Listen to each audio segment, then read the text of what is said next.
Okay, so that's a demo of how to play Killing in the Name of by Rage Against the Machine. I'm going to be running through some of the techniques that are used in that version. So it's not going to be a beginner tutorial, this is going to be somewhere between intermediate and advanced, although most people would probably call it advanced. So written down in front of me I have 19 techniques to show you today. So I'm not going to go into detail on a lot of them. I'm just going to focus more on demonstrating them. Okay, so the first one up is release mutes. And what I mean by that is that when you're holding a chord, for example, in this song it uses an awful lot of D5, which is a D bar chord with that note added. So it's 5 5 2 2. Okay, it's the opening chord of the song. So release mutes are when you're holding a chord, you hit the strike, and then you let it go.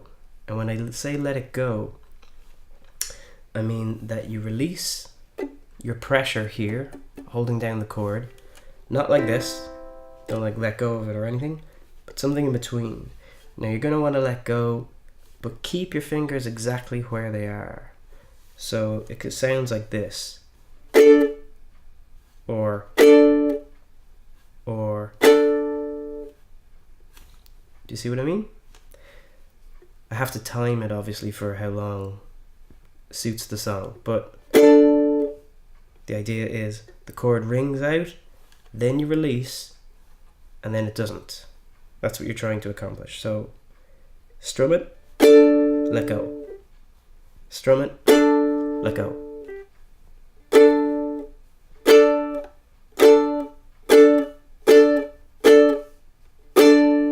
And practice it at different lengths of the beat. So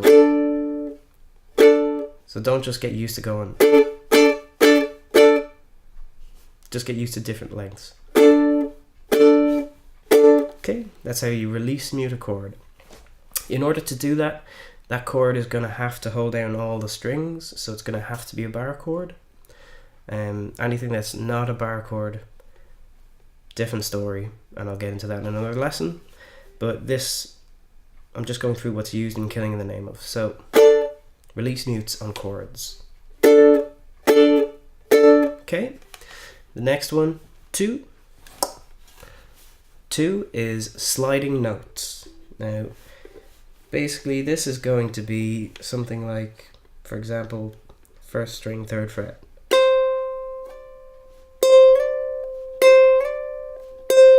So that's sliding up. Sliding down would be. So what I'm doing there is picking the note, still holding it down. I'm holding it down, then I'm moving my finger down. And the idea is that the note slides from its old position to its new position. And you get 2 notes for 1 strike, basically, for 1 strike of the string. Okay, so how this is used in this song is, or it's actually first time around it's used this way.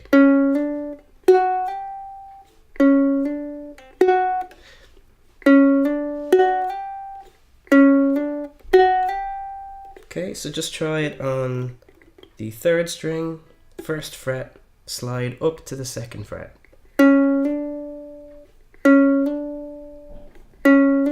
Okay, and the next one is going to be 2nd string, 2nd fret, slide to the 3rd fret.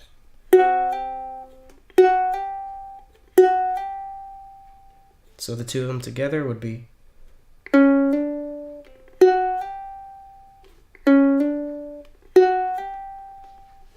And the cool thing about this song is that for this particular riff, you can actually just use your index finger on the D. So, and by that I mean you're pretty much just barring the 2nd fret, and there's no need to change finger to do these slides. So it's if you recognize that riff from the song. It's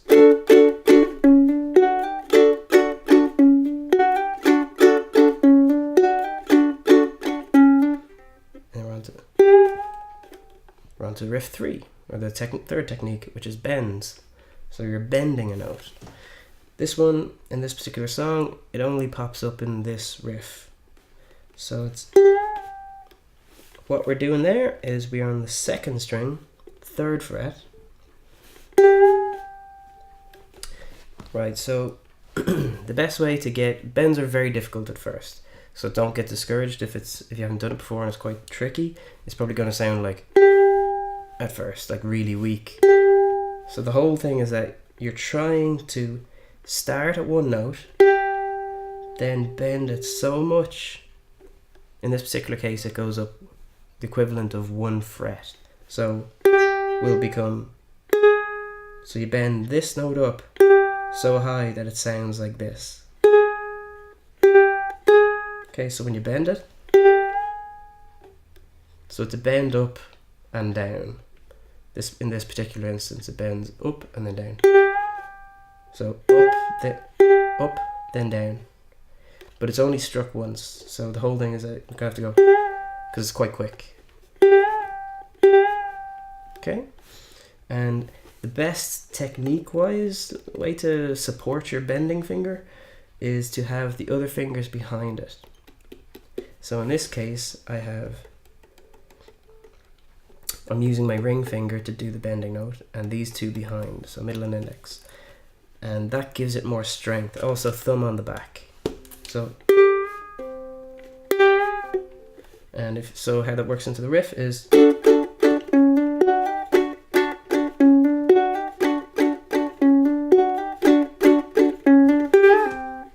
see, it's quite quick. So it's only thrown in there. So that's your bending a note. Next one is hammer-on notes. So if you've ever tried a hammer-on before,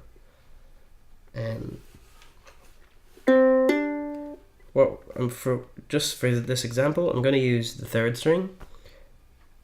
So using my C string, I hit it open.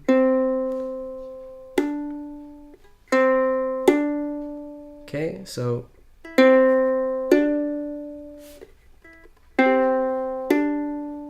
right, so here there's 2 notes hitting there, but I'm only picking 1. So I pick. Now, how I'm doing that is I have my thumb on the back for strength, and then I'm doing this. Okay, so my finger is out. Now I'm exaggerating here just for effect, for demonstrating purposes. It's out really far. It won't be out that far. You just use whatever distance is required to give you a good hammer-on note. So you're trying to land kind of in the perfect fingering position, just so you get that clean note. Okay, so that's how you do a hammer-on. So you strike it, then hammer it on. So hit it, and it gives you 2 notes. That's a hammer-on. You can do it with just a note, like there, or you can do it with a chord. Now this will be technique 5, a hammer-on chord. Okay. So hammer-on chords. 2 different ways you could do it. If it was open, as in open to D, it'd be. If it wasn't starting from an open string, it'd be like in this particular song, it's so you're holding down the 4th fret with your index finger, and you're hammering on using your ring finger onto the 5th. Okay, and again you're striking the top 3 strings. So it's hammer on and then back to the 4th. So 4, 5, 4, but done with a hammer on. Okay, so just practice that so you can get that sound.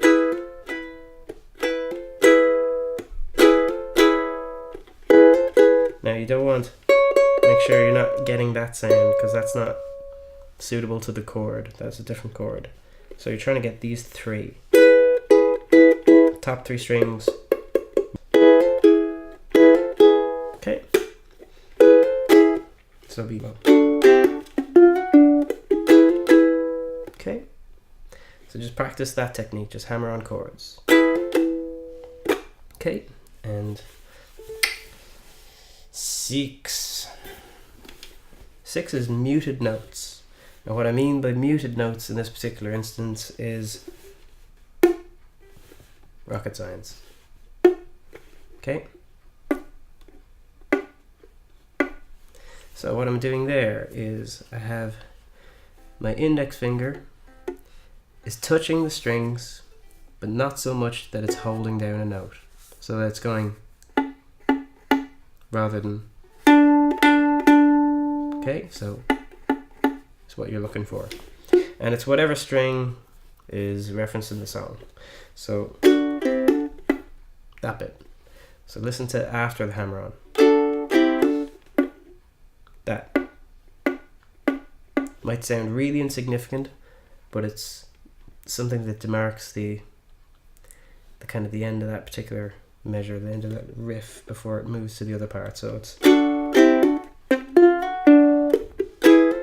so I'll slow down, that would be,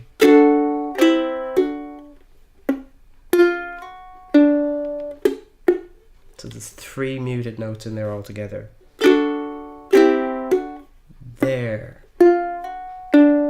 there, there. Okay, so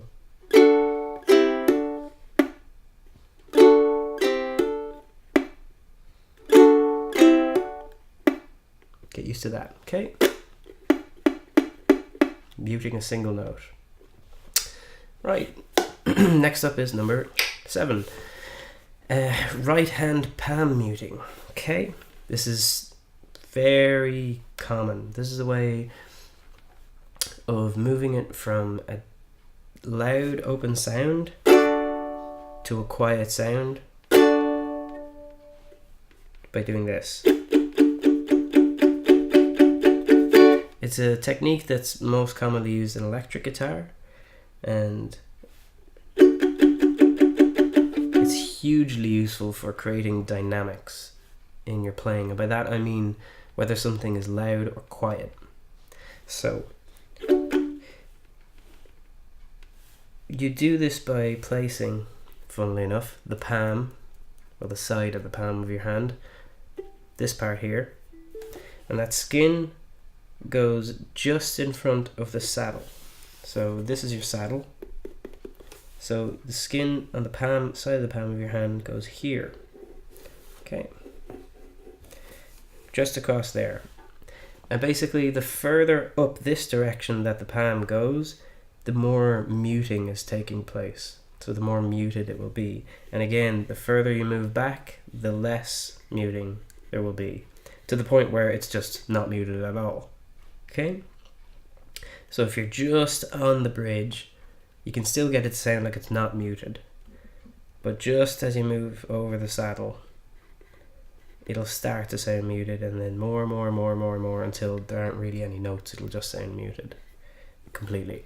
Like, so I'll show you what I mean. So less muted, less muted, less muted, less muted. Okay? So again.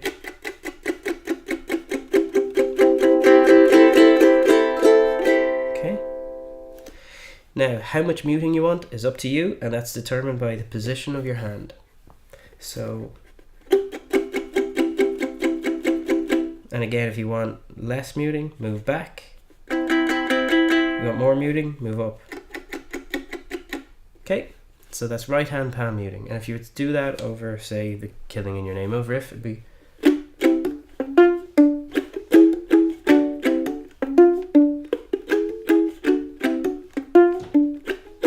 as opposed to, so you hear the difference? So yep, practice it, palm muting. And next up we have a double note slide. So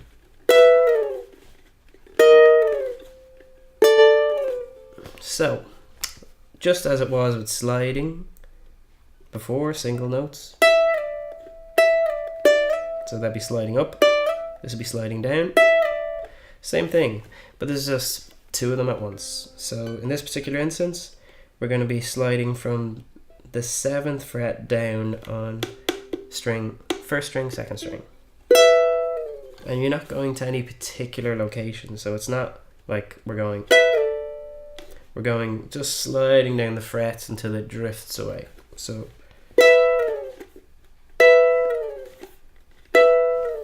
practice that. Now, in the song, it's going to be 7th fret, 6th fret, 5th fret, just in case you're wondering. It's a chord in between there.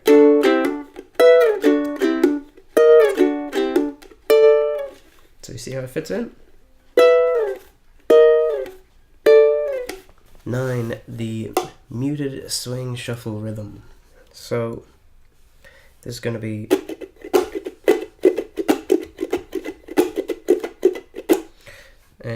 so what you're getting here is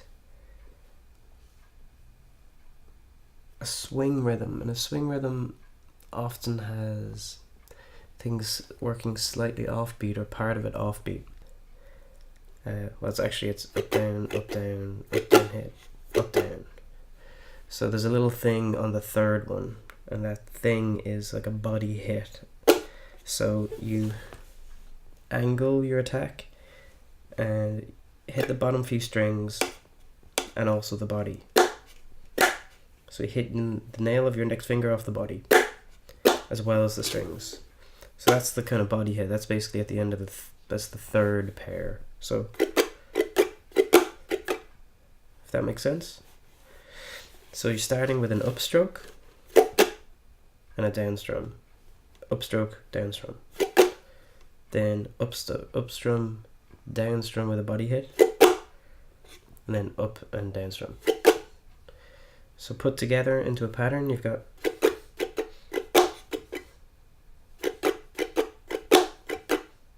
okay, so again,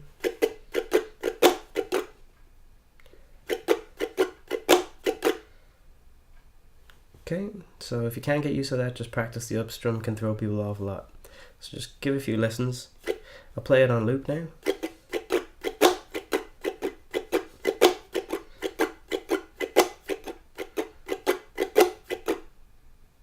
Okay, and when up to speed, it's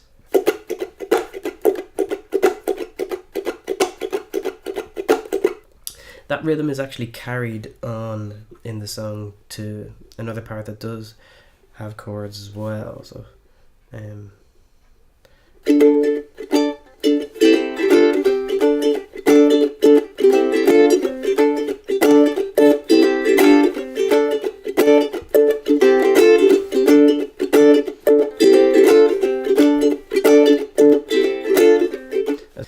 so there's another thing which comes from electric guitar, where people use the plectrum and they drag it along the strings. It's called a scrape, and basically it goes along the thing and creates this kind of dinosaur roar sound. It can kind of be done on uke, not really though. Anything that's going like, if you put it through an amp, it'll give you some of that effect. So if you add sort of a vibrato thing, you can kind of simulate it. So it'll start at a high pitch and go lower. Again, this is just for solo. If you're doing plain lead on the thing, it's in the arrangement. If you're playing rhythm, don't worry about it. Right, another one is, that was 10. This is 11. Identifying different rhythms. Yeah, the rhythms go 1 and 2 and 3 and 4 and. I'm not going to go into the time signatures of all the stuff. So that's a whole lesson in itself. I'm just going to demonstrate the timings that are used in the song. So it's 1 and 2 and 3 and 4 and.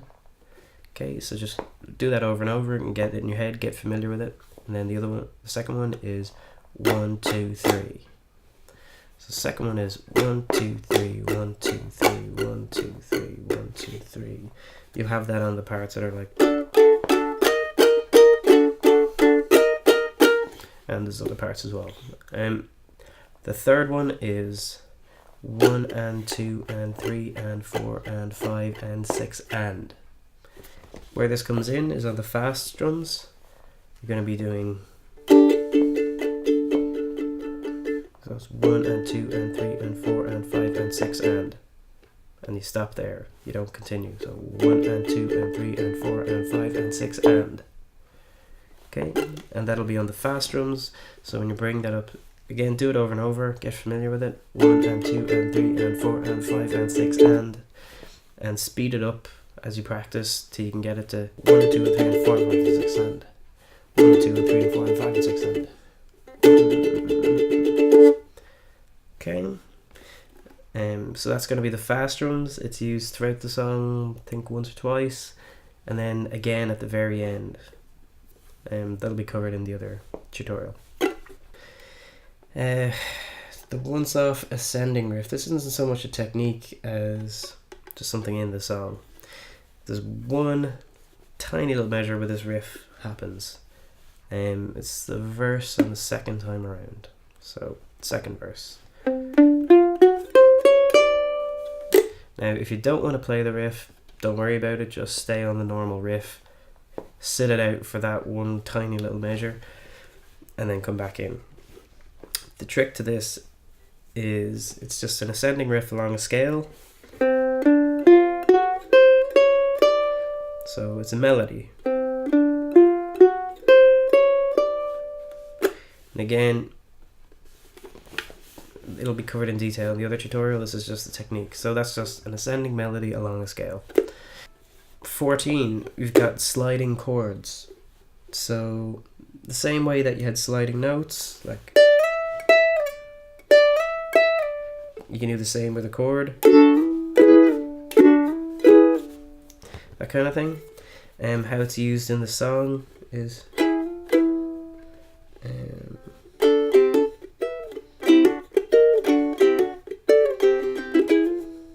there. So it's a slide up, slide down. And I think it might actually slide back up again. But anyway, we won't get into details about it, as long as you understand the technique. So hold the D shape on the 4th fret, and again, don't let that A string ring out. You have to use the index finger to mute that. So you're gonna get sound out of the top 3 strings, but the bottom string is going to be muted. So, okay, that's what you're looking for. So you strum it, slide it up, and then slide it down. Your thumb can stay stationary on the back, and just slide your index finger up after you strummed, and then back down. And try to keep as much of that sound going in it as possible. Cool. And there's, that could be kind of considered one as well, because you're just holding the D chord.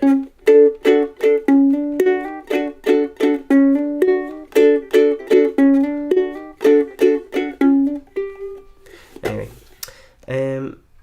so this would be something from guitar where you take a thing known as a steel finger or a bottleneck. Basically any round cylindrical surface can be used. And again, this is a lead technique, not a rhythm one, so don't worry about this if you're just playing rhythm, but if you're playing lead, this is something you might want to throw in. I don't actually have a steel finger lying around, so I'm just going to use something offhand that's cylindrical shaped, a battery, just to demonstrate this. And basically you touch the edge off the strings and you don't push down and create notes. So you don't go, you don't push down, you just touch it off the strings. And basically as you strike the notes and slide up, it'll create this like rising pitch. And it's just used as one of these sort of noise textures in the song. So it'll be like, That's the build up. It's a background sound of a build up before you go. Okay, so it's using that section of the song. Again, it's just a solo thing if you wanna give it a shot. 16, we've got the solo. Now this is a guitar solo. The chords had just remained, the rhythm chords just remain the same underneath. So same thing as we were playing before. But in terms of the guitar solo, Morello uses a pitch shifter.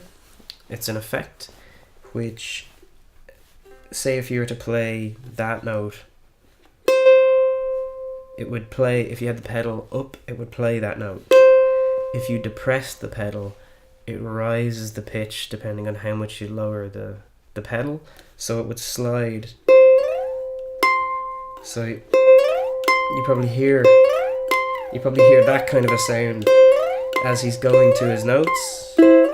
That's him pushing the pedal up and down, so it's going up an octave, down an octave, up an octave, down an octave. So he's kind of playing just a simple note solo, but it's the effect that does the work. So if you want to recreate that acoustically, you're going to have to slide to your notes, and actually down as well if you want to be really accurate. Yeah, so just you slide to your destination and then down, like basically like that.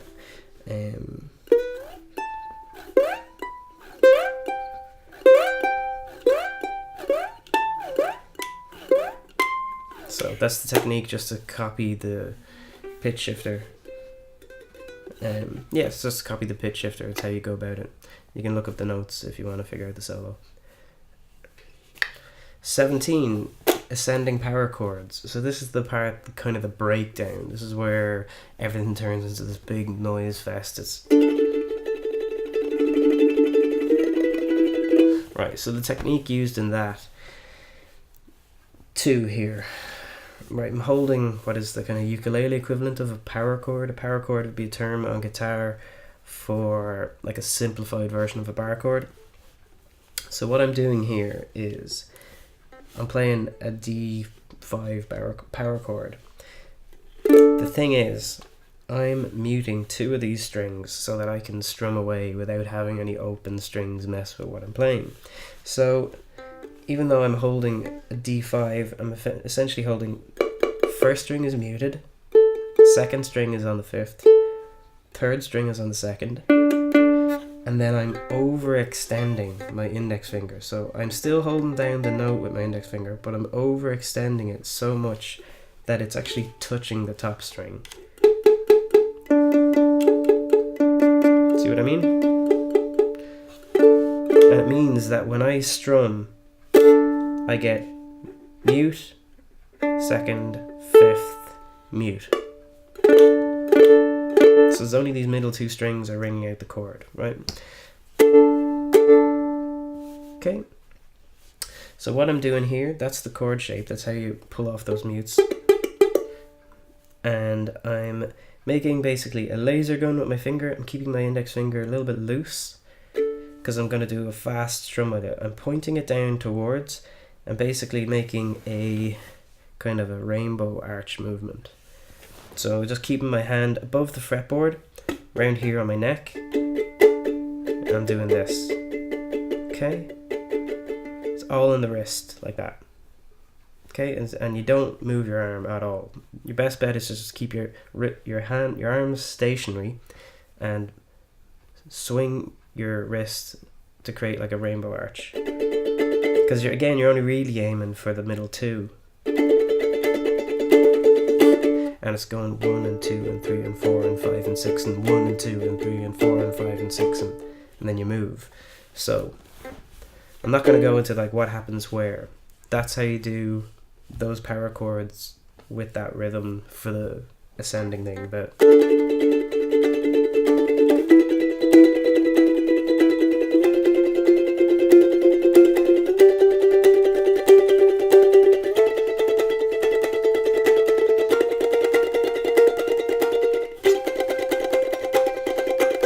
and here's the next piece.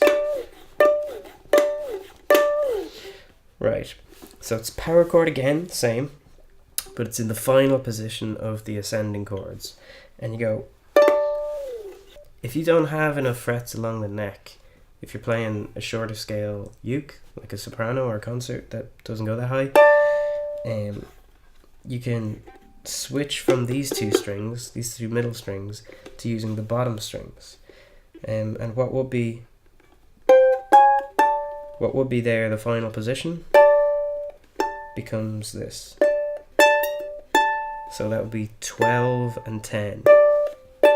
So it'll probably be easier for most of you to just go there. And this is a double note slide down. So it's going to be, just does it 4 times before you're back into the fuck you, I won't do what you tell me. Right, so it's either the final or the penultimate technique is going to be the alternative rhythm on the muted funk chord for the second last bars. You might have noticed that even though most of the instruments stay on the same thing, the guitarist goes to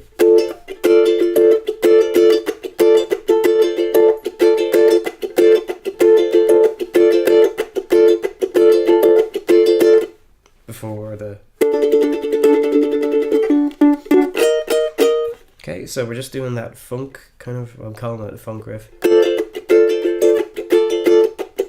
So it's still doing that, it's doing that swing rhythm again.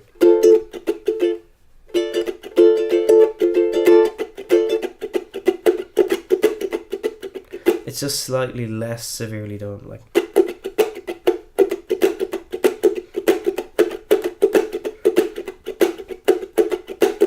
You're still doing the same accents as you were before.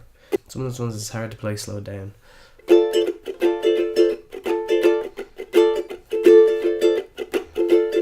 So what I'm doing there is a combination of releasing the chord, but to be honest, I'm also using my ring finger to apply. It's like a double version of a mute. So I am doing the release mute.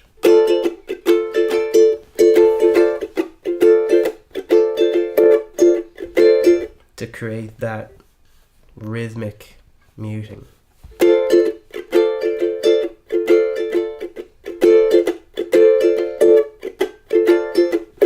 Okay, but I am also doubling up on that technique because you can get an even sharper mute, an even more precise mute.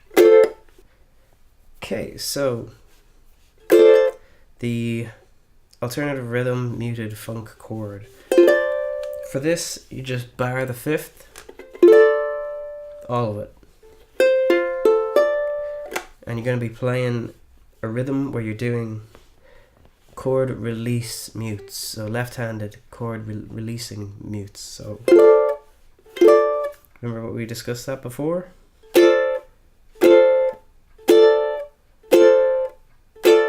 Right, you do that in a rhythm to create that kind of rhythmic, almost percussive element.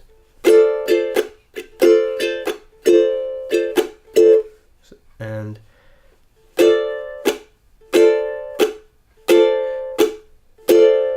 get used to that. Okay, so when you're going to be doing that in a pattern, now what I'm doing there is 2 things at once. One is I am doing release mutes with this index finger on the 5th, like that, but I'm also, and I am doing it in a rhythm pattern, but I'm also doing a thing where I'm doubling down with a mute, and what I mean by that is I'm using my ring finger as well, and that can give you an even more precise mute.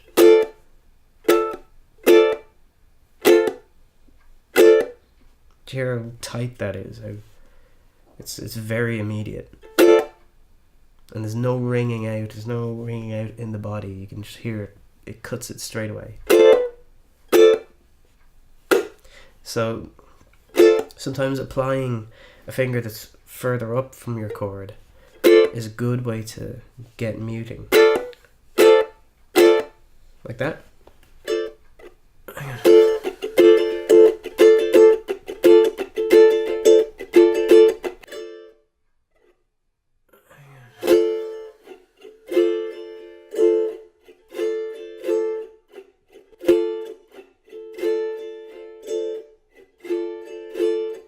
Don't know if you noticed, but it still has that swing rhythm, a little bit of it in the strumming pattern.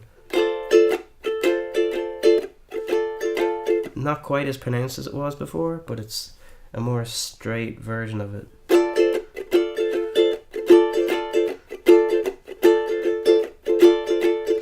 So that's the last few bars before the final outro riff, which is again a fast strum.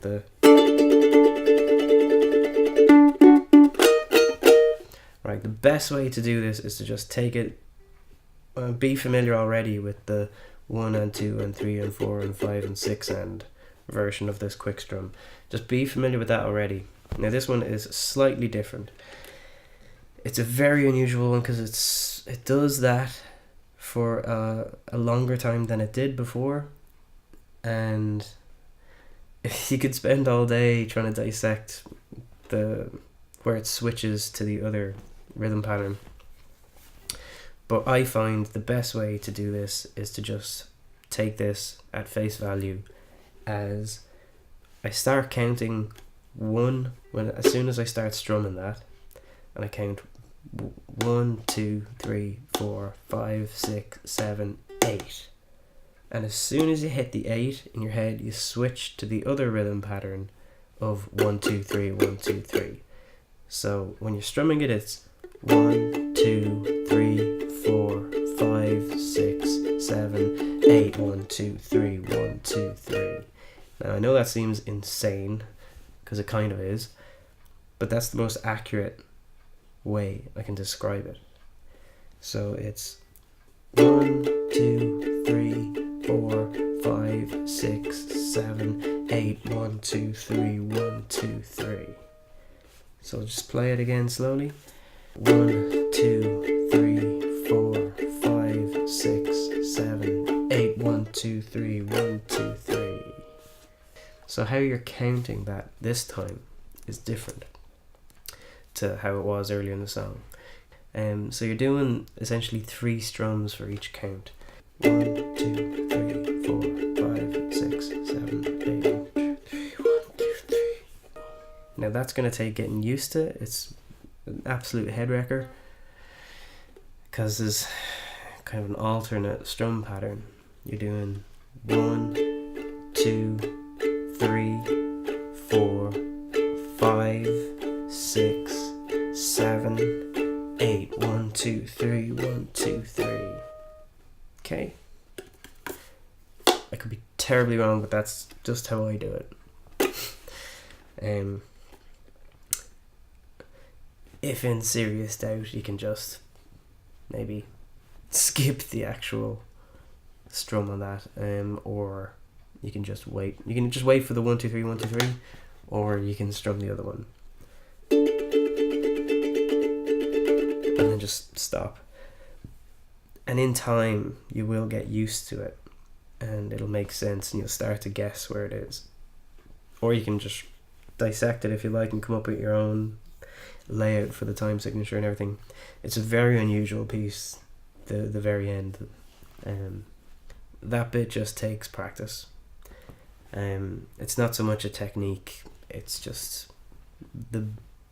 probably the single biggest idiosyncrasy of the song is the very last bar.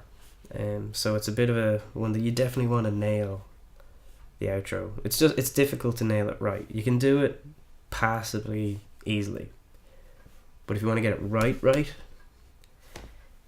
I've broken it down there. So just go listen to it again, listen to it slow, stop the video, say it out, tap it out, strum it out, work it out, get used to it, and that way it'll just be hopefully automatic at some point when you go to learn the song. Okay, so that covers 19 techniques used in Killing in the Name of. by Rage Against the Machine. I hope you enjoy it. When people know all the stuff, when you know how to do all those techniques, then go look at the tutorial video, because obviously if I did both a tutorial video and a technique video, it would be like 200 hours long. So now that you can play the techniques, if you can play the techniques, yeah, go watch the other video and enjoy. Bye bye.